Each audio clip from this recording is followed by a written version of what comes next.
ইনশাল্লাহ আস্তে আস্তে রোজা আমাদের সামনে দিকে এগিয়ে আসছে ভাই। তাই উখনা বাজারে ফলের দোকানে সস্তা চলছে, তাই উখনা বাজারে ফল নিয়ে যান।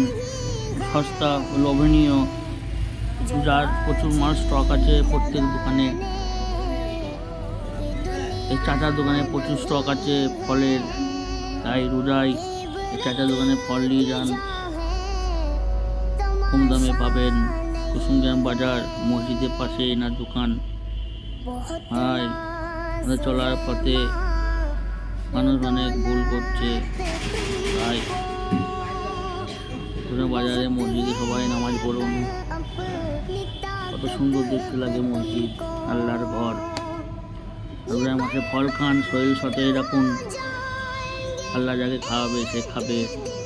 কুসুমের বাজার মানে ফলের একটা ঐতিহ্য, কুসুমের বাজার মানে ফলের একটা বাহার, কুসুমের বাজার মানে ফলের একটা মহান আল্লাহ তাআলার রহমত। তাই কুসুমের বাজারে আসুন, ফল নিয়ে যান ও ফল খান। ফলের প্রচুর উপকার। আমরা চপ বেগুনি কম খাবো, রোজার মাসে ফলটা বেশি খাবো। ইনশাল্লাহ রোজা রাখবো সবাই।